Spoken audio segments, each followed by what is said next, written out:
नमस्कार दोस्तों, स्वागत है आप सभी को आर के स्टडी 51 के यूट्यूब चैनल में। तो दोस्तों आज हम करेंगे प्लेटफॉर्म का ये BSSC CGL 3 के लिए प्रैक्टिस सेट है और ये प्लेटफॉर्म का प्रैक्टिस सेट नंबर 2 होगा और ये बुक है वॉल्यूम 3। तो आप सभी लोग इस प्रैक्टिस सेट को हमारे साथ ज़रूर लगाएं। तो चलिए शुरू करते हैं पहले क्वेश्चन के साथ। पहला क्वेश्चन आपके सामने स्क्रीन पर देखिए क्या है कि फल्गु नदी का मुहाना या संगम कहाँ है। तो इसका उत्तर हो जाएगा तो टाल क्षेत्र के निकट गंगा नदी में मिलती है। और फल्गु नदी की उद्गम स्थल की बात करें तो ये छोटा नागपुर के पठार से निकलती है, ठीक है। और इसकी मुख्य धारा निरंजना नदी कहलाती है, जहाँ पर महात्मा बुद्ध को ज्ञान की प्राप्ति हुई थी। बोध गया के निकट मोहना नदी के मिलने के पश्चात फल्गु के नाम से इसको जानी जाती है। नेक्स्ट देखिए, बिहार के प्रमुख मिट्टियाँ एवं उनके क्षेत्र में सुलेमित नहीं है।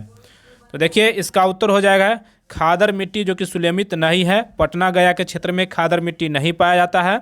कहाँ पर पाया जाता है चलिए उसको देखते हैं। तो बिहार में खादर मिट्टी और उसी को नवीन जलोढ़ मिट्टी कहा जाता है, जो मुजफ्फरपुर, चंपारण, सहरसा, पूर्णिया, भागलपुर और दरभंगा के क्षेत्रों में पाया जाता है। बाकी बात ये सही है। तराई मिट्टी जो कि चंपारण एवं किशनगंज के क्षेत्र में, बाल सुंदरी मिट्टी सहरसा, चंपारण, सारण, मुजफ्फरपुर में, और बलथर मिट्टी जो कि कैमूर के क्षेत्रों में पाया जाता है। नेक्स्ट देखिए, देश में कृषिगत फसलों के उत्पादन में बिहार का स्थान कौन सा सुलेमित नहीं है। तो इसका उत्तर हो जाएगा गेहूं का स्थान दूसरा नहीं, बल्कि गेहूं का स्थान भारत भर में बिहार का स्थान 6ठा स्थान है। बाकी बात धान के उत्पादन में 6ठा स्थान सही है, मक्का के उत्पादन में 5वां सही है और मखाना के उत्पादन में प्रथम स्थान ये सही है। नेक्स्ट देखिए, बिहार के प्रमुख साहित्यकार एवं रचना में कौन सुलेमित नहीं है।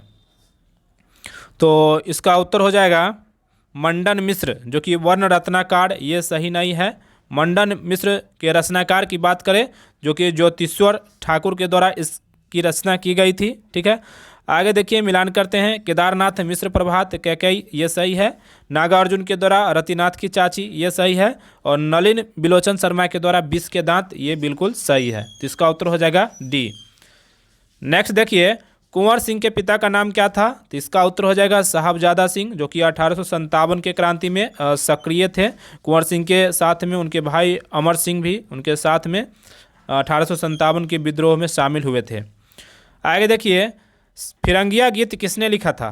तो इसका उत्तर हो जाएगा प्रिंसिपल मनोरंजन प्रसाद सिंह के द्वारा फिरंगिया गीत को लिखा गया था।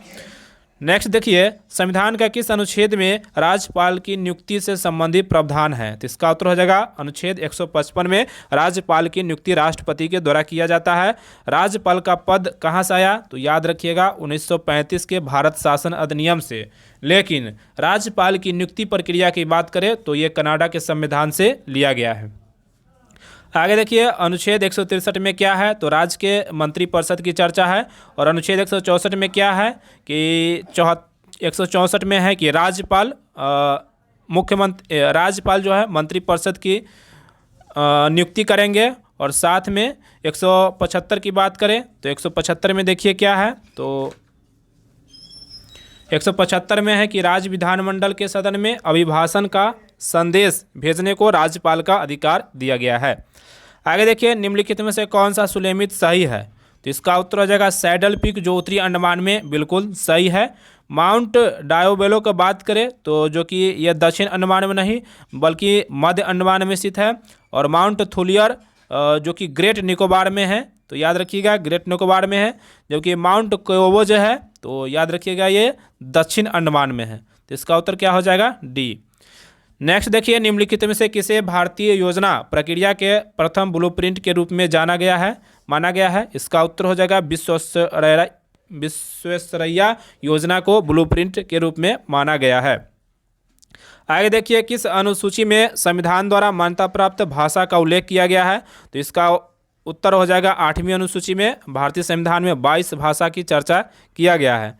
और 7वीं अनुसूची की बात करें तो इसमें संघ सूची, राज्य सूची और संवर्ती सूची का चर्चा किया गया है। और 6ठी अनुसूची की बात करें तो इसमें असम, मेघालय, मिजोरम और त्रिपुरा के जनजातीय क्षेत्रों के प्रशासन की बात कही गई है। और 9वीं अनुसूची की बात करें तो इसमें भूमि सुधार से संबंधित है। आगे देखिए कि सिंचाई, बाढ़ नियंत्रण और बहुउद्देशीय परियोजनाओं का तकनीकी आर्थिक मूल्यांकन किसके द्वारा किया जाता है? इसका उत्तर हो जाएगा केंद्रीय जल आयोग के द्वारा किया जाता है। तो इस प्रकार इसका उत्तर हो जाएगा डी। आगे ओलंपिक पदक जीतने वाली प्रथम भारतीय महिला कौन थी? तो इसका उत्तर हो जाएगा कर्णम मल्लेश्वरी। और ओलंपिक में कांस्य पदक जीतने वाली पहली महिला कौन है? तो साक्षी मलिक, जो कि कुश्ती में जीती थी। पीवी सिंधु लगातार 2 ओलंपिक में पदक जीतने वाली पहली खिलाड़ी बन गई है। नेक्स्ट क्वेश्चन देखिए, पंचायतों एवं नगर पालिकाओं के संबंध में भारतीय संविधान में किस वर्ष प्रावधान किया गया था? तो इसका उत्तर हो जाएगा 1993 में इसका प्रावधान किया गया था। और ये कैवें संविधान संशोधन के तहत? तो याद रखिएगा 73वें संविधान संशोधन के तहत इसको 11वीं अनुसूची में जोड़ा गया था। आगे, भारतीय विमानपत्तन प्राधिकरण द्वारा आधुनिक नागरिक उड्डयन अनुसंधान संगठन कहाँ स्थापित किया जाएगा? तो इसका उत्तर हो जाएगा हैदराबाद में स्थापित किया जाएगा। भारतीय विमानपत्तन प्राधिकरण की स्थापना कब किया गया था? तो 1995 ईस्वी में किया गया था। नेक्स्ट है, निम्नलिखित में से कौन सा रेल मार्ग विश्व धरोहर स्थल भारत पर्वतीय रेल मार्ग का भाग नहीं है? तो इसका उत्तर हो जाएगा जम्मू बारामूला मार्ग, जो कि पर्वतीय रेल यानी कि विश्व धरोहर स्थल में शामिल ये नहीं है। बाकी नीलगिरी पर्वतीय रेल मार्ग है, दार्जिलिंग हिमालय रेल मार्ग है और कालका शिमला रेल मार्ग है। आगे, भारत में सबसे बड़ा मरुस्थल कहाँ स्थित है? तो इसका उत्तर हो जाएगा राजस्थान में स्थित है, जो कि राजस्थान के जैसलमेर जिले में स्थित है। जिसमें इसका नाम क्या है मरुस्थल का? तो याद रखिएगा थार मरुस्थल है, जिसका 80% भाग भारत में है और 20% भाग जो कि पाकिस्तान में स्थित है। आगे देखिए 17 नंबर क्वेश्चन कि जीएनपी का पूरा नाम क्या है? तो इसका उत्तर हो जाएगा ग्रॉस नेशनल प्रोडक्ट, जो कि जीएनपी का पूरा नाम होता है। आगे देखिए, एक व्यक्ति को कुल आय तथा जीवन स्तर दोनों को बढ़ावा देकर विकास वास्तविक वृद्धि का वचन देता है। तो इसका उत्तर हो जाएगा सी। नेक्स्ट देखिए कि भारतीय संविधान का भाग 4 के ए में कितने मौलिक कर्तव्य निर्दिष्ट करता है? तो इसका उत्तर हो जाएगा 11 मौलिक कर्तव्य को निर्दिष्ट करता है। डॉक्टर स्वर्ण सिंह समिति के सिफारिश पर 42वें संविधान संशोधन 1976 में मौलिक कर्तव्य को जोड़ा गया। तो उस समय 10 गो मौलिक कर्तव्य को जोड़ा गया था। और 11वां मौलिक कर्तव्य की बात करें तो इसको 86वें संविधान संशोधन के तहत 2002 ईस्वी में जोड़ा गया। आगे है, किसी विधेयक को कानून बनाने के लिए उसे किसकी मंजूरी की आवश्यकता होती है? तो इसका उत्तर हो जाएगा लोकसभा तथा राज्यसभा दोनों के लिए मंजूरी की आवश्यकता होती है। ठीक है। आगे देखिए, सिंधु घाटी सभ्यता का कौन सा प्राचीन शहर अपने बंदरगाह के लिए प्रसिद्ध था? तो इसका उत्तर हो जाएगा लोथल। याद रखिएगा लोथल जो स्थल है अपने बंदरगाह के लिए प्रसिद्ध है। लोथल जो कि भोगवा नदी के किनारे स्थित है। आगे धौलावीरा देखिए, तो यहाँ से उन्नत जल प्रबंधन प्रणाली का प्रमाण मिला है और यहीं से मिला है आपको स्टेडियम का प्रमाण मिला है। चनहुद्रो की बात करें तो चनहुद्रो से लिपस्टिक का प्रमाण मिला है और मोहनजोदड़ो से नर्तकी की कांस्य मूर्ति का प्रमाण मिला है। इसके साथ में स्नानागार का प्रमाण भी मिला है। ठीक है, चलिए आगे देखिए, किस वर्ष में महात्मा गांधी ने रॉलेट अधिनियम के खिलाफ सत्याग्रह का आह्वान किया था? तो इसका उत्तर हो जाएगा 1919 ईस्वी में किया था। वर्ष की किस तिथि को शीत आयातांत होता है? तो याद रखिएगा 22 दिसंबर को होता है। और संपूर्ण पृथ्वी पर दिन रात कब बराबर होते हैं? तो याद रखिएगा 21 मार्च और 22 सितंबर को क्या होते हैं? दिन रात बराबर होते हैं। आगे देखिएगा, एशिया के बाद विश्व का दूसरा सबसे बड़ा महाद्वीप कौन सा है? तो याद रखिएगा एशिया तो पहले नंबर पर है और 2 नंबर पर कौन हो गया? तो अफ्रीका होगा। 3 नंबर पर हो गया उत्तरी अमेरिका और 4 नंबर पर हो गया दक्षिणी अमेरिका और 5 नंबर पर हो गया अंटार्कटिका। ठीक है, और 6 नंबर पर हो गया यूरोप और 7 नंबर पर हो गया ऑस्ट्रेलिया। तो इसका क्रम भी पूछ लिया जाता है, तो याद रखिएगा पहले कौन है? एशिया है, उसके बाद अफ्रीका है, उसके बाद उत्तरी अमेरिका है, उसके बाद दक्षिणी अमेरिका है, उसके बाद अंटार्कटिका है, उसके बाद यूरोप है और उसके बाद ऑस्ट्रेलिया है। चलिए आगे देखिए, प्रथम आधुनिक विद्युत वातानुकूलक इकाई का आविष्कार कौन है? इसका उत्तर हो जाएगा बिलिस कैरियर है। आगे, अल्पना किस राज्य की पारंपरिक लोक कला है? तो इसका उत्तर हो जाएगा पश्चिम बंगाल का पारंपरिक लोक कला है। ठीक है, आगे देखिए, एलिस इन द वंडरलैंड नामक पुस्तक के लेखक कौन है? तो इसका उत्तर है लुइस कैरोल, यानी कि सी नंबर ऑप्शन सही है। आगे 250 किलोमीटर का तामू कलेवा क्लेम्यो हाईवे म्यांमार को एक उपहार में जो कहाँ स्थित है, यानी किसके द्वारा निर्मित है? तो इसका उत्तर हो जाएगा बॉर्डर रोड ऑर्गेनाइजेशन के द्वारा निर्मित है। इसकी स्थापना 1960 ईस्वी में की गई थी और बॉर्डर यानी BRO की पहली महिला कमांडिंग ऑफिसर कौन है? तो याद रखिएगा वैशाली हिवासे। आगे देखिएगा कतर की राजधानी कहाँ है, तो इसका उत्तर हो जाएगा कतर की राजधानी दोहा है। तेहरान किसका राजधानी है, तो याद रखिएगा ईरान की राजधानी है। माले किसकी है, तो मालदीव की है। और बेरूत किसका है, तो याद रखिएगा लेबनान की राजधानी है। आगे कपिलधारा जलप्रपात जो कि किस नदी पर स्थित है, तो इसका उत्तर हो जाएगा नर्मदा नदी पर स्थित है। कहाँ पर, तो मध्य प्रदेश में स्थित है। और नर्मदा नदी कहाँ से निकलती है, तो अमरकंटक की पहाड़ी से निकलती है। आगे देखिए न्याय दर्शन के संस्थापक कौन है। 31 नंबर क्वेश्चन देखिएगा कि न्याय दर्शन के संस्थापक कौन है, तो इसका उत्तर हो जाएगा गौतम जो कि न्याय दर्शन के संस्थापक है। और पतंजलि की बात करें तो पतंजलि जो कि योग दर्शक के संस्थापक है, योग दर्शन के। और कपिल की बात करें तो कपिल जो कि सांख्य दर्शन के संस्थापक है। और कनाड क्या है, तो ये वैशेषिक दर्शन के संस्थापक है। आगे देखिए ब्रिटिश सरकार ने तात्या टोपे को कहाँ पर मारा था, तो इसका उत्तर हो जाएगा शिवपुरी में इसको मारा गया था। ठीक है, तात्या टोपे को रामचंद्र पांडुरंग के नाम से भी जाना जाता है, जो कि 1857 के भारतीय विद्रोह के प्रमुख नेता थे। उनके एक विश्वसनीय मित्र जिसका नाम था मान सिंह, ठीक है, उन्होंने धोखा देकर पकड़वा दिया और बाद में उनको 1859 में फांसी की सजा दे दी गई। आगे सह्याद्री बाघ आरक्षित क्षेत्र किस राज्य में स्थित है, तो इसका उत्तर हो जाएगा महाराष्ट्र में स्थित है। याद रखिएगा भारत का जो राष्ट्रीय पशु क्या है, तो याद रखिएगा बाघ है। और भारत दुनिया में 80% बाघों का घर है। पहली बाघ जो गणना हुई थी तो 1972 ईस्वी में पहली बाघ गणना हुई थी। कहाँ पर, तो याद रखिएगा पलामू, और उसी को बेतला टाइगर रिजर्व जो कहाँ पर है, झारखंड, पहली बार उसमें की गई थी। ठीक है, वर्तमान में अगर भारत में बाघों की संख्या पूछी जाए तो कितनी है, 2967 बाघ है, जिसमें 526 बाघ जो कि मध्य प्रदेश में स्थित है। और बिहार में बाघों की संख्या की बात करें तो बिहार में बाघों की संख्या कितनी है, 31 यानी 31 है। आगे जब संसद सत्र में होता है तो सबसे पहला कौन सा काल से शुरू होता है, तो इसका उत्तर हो जाएगा प्रश्नकाल से शुरू होता है। वर्तमान में प्रश्नकाल का जो समय है 11 बजे से लेकर 12 बजे तक है। और प्रश्नकाल के बाद का जो काल होता है उसको शून्यकाल कहते हैं, और इसका जो समय है 12 बजे से 1 बजे तक है। ठीक है, और शून्यकाल किस देश की देन है, तो याद रखिएगा भारत की देन है। पहली बार शून्यकाल को भारत ने कब अपनाया था, 1962 ईस्वी में अपनाया गया था। आगे देखिए 35 नंबर क्वेश्चन कि चोल शिलालेखों में उल्लेखित निम्नलिखित भूमियों की श्रेणियों में से कौन सा सही ढंग से नहीं जोड़ा गया है, तो इसका उत्तर हो जाएगा कि बेल्ला न बगवई जो कि जैन संस्थानों को दान में दी गई भूमि, ये गलत है।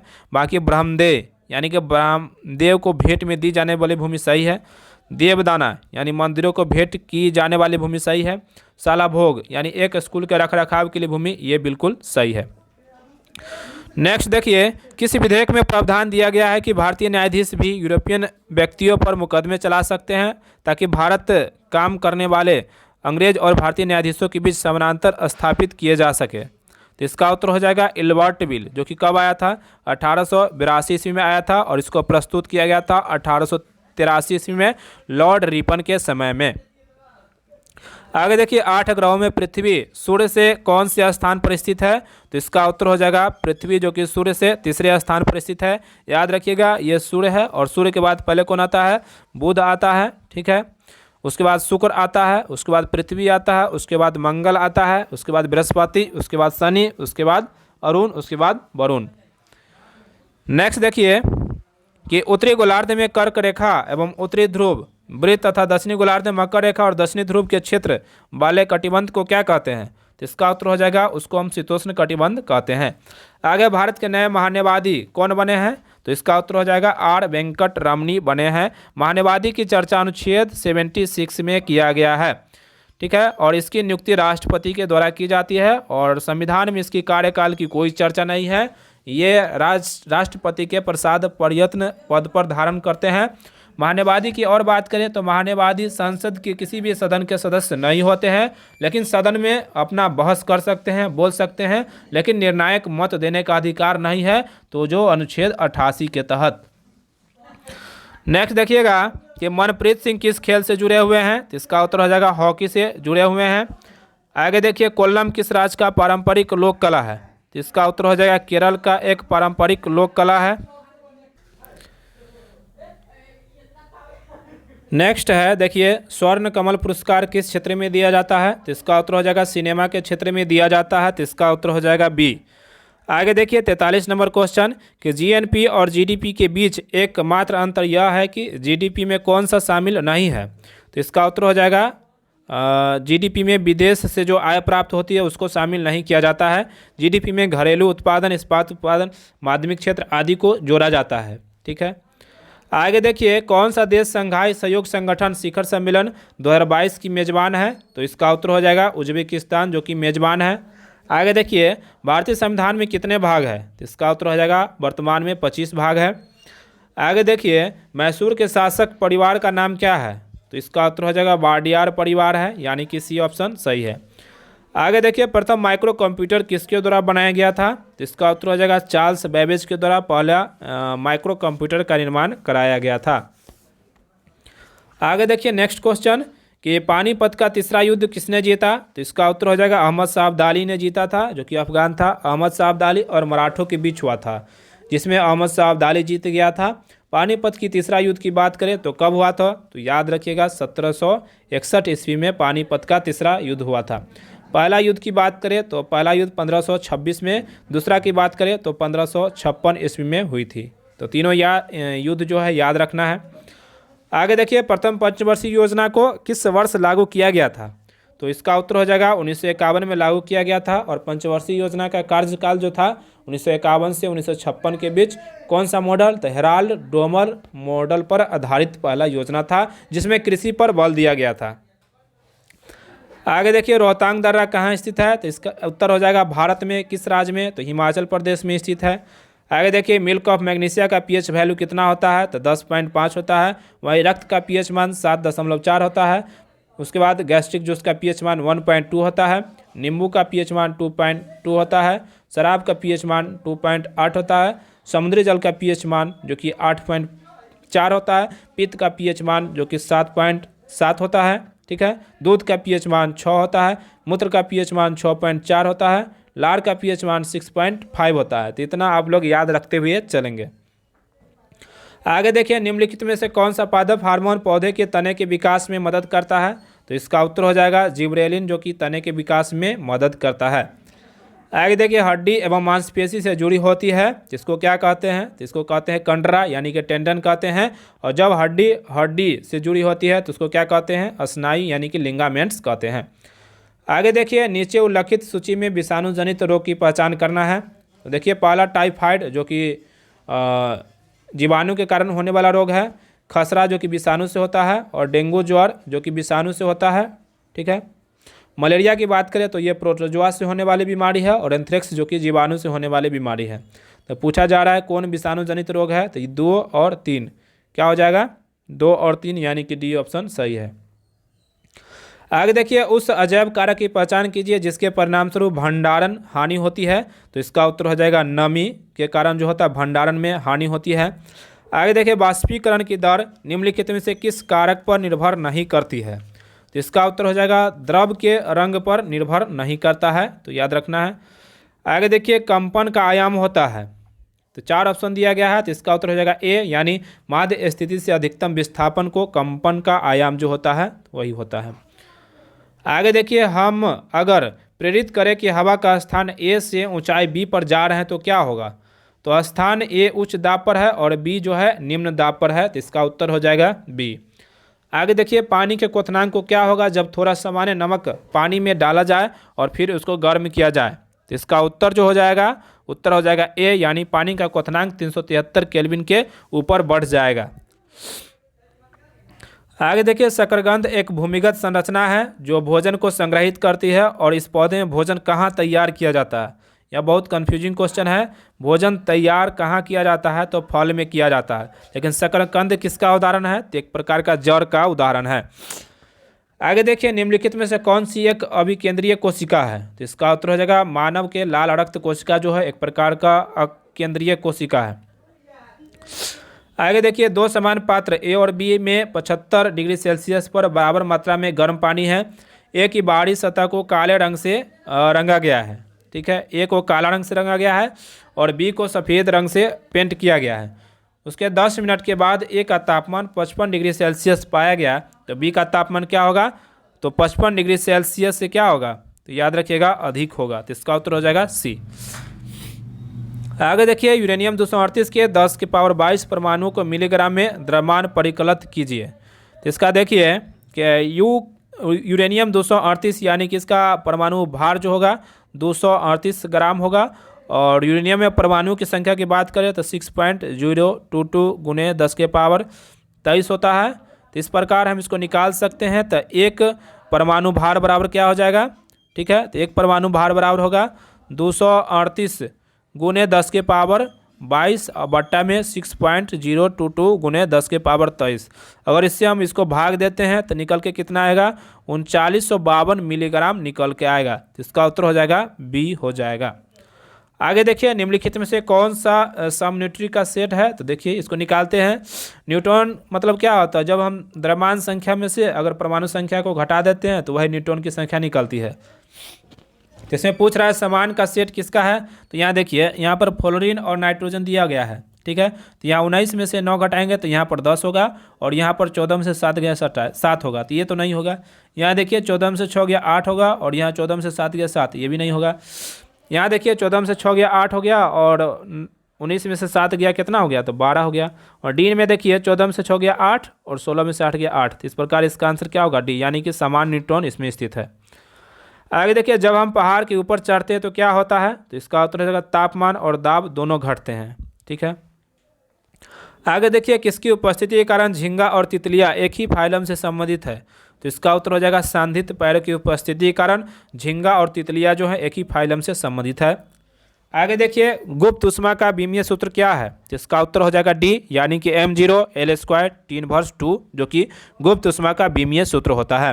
जल के बाष्पन की गुप्त ऊष्मा की बात करें तो 540 कैलोरी प्रति ग्राम होता है, और बर्फ की गलन की गुप्त ऊष्मा की बात करें तो 80 कैलोरी प्रति ग्राम होता है।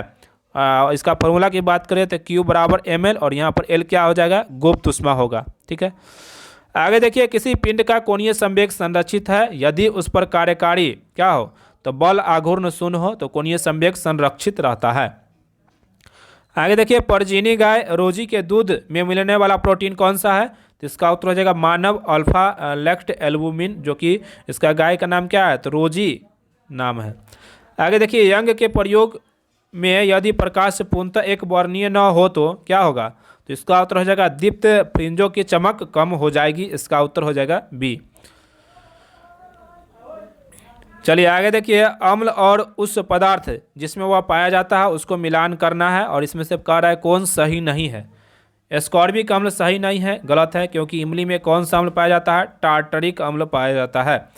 उसका दही में लैक्टिक अम्ल पाया जाता है, यह सही है। और पालक में ऑक्जेलिक अम्ल पाया जाता है, सही है। सिरका में एसिटिक अम्ल पाया जाता है, ये सही है। लेकिन यहाँ पर पूछा जा रहा है कौन सुलेमित नहीं है, तो इसका उत्तर हो जाएगा ए। आगे देखिए निम्न में से कौन सा कथन गलत है। तो इसका उत्तर हो जाएगा अधातुएं धनायन बनाती है, यही गलत है, क्योंकि अधातुएं क्या बनाती है, उस पर ऋणात्मक चार्ज होता है। इसका उत्तर हो जाएगा ए। आगे देखिए न्यूरॉन्स की शाखा जैसी संरचना को क्या कहा जाता है। इसका उत्तर हो जाएगा शाखिका कहा जाता है। आगे देखिए इनमें से कौन से विद्युत उपकरण जूल के तापन नियम पर आधारित नहीं है। तो यहाँ पर देखिए वैद्युत प्लग एवं स्विच जो कि जूल के तापन नियम पर आधारित नहीं है, जबकि इलेक्ट्रिक केतली, इलेक्ट्रिक आयरन और वैद्युत परिपथ में प्रयुक्त फ्यूज जो है क्या है, तो ये सब क्या है, इलेक्ट्रिक तापन पर आधारित है।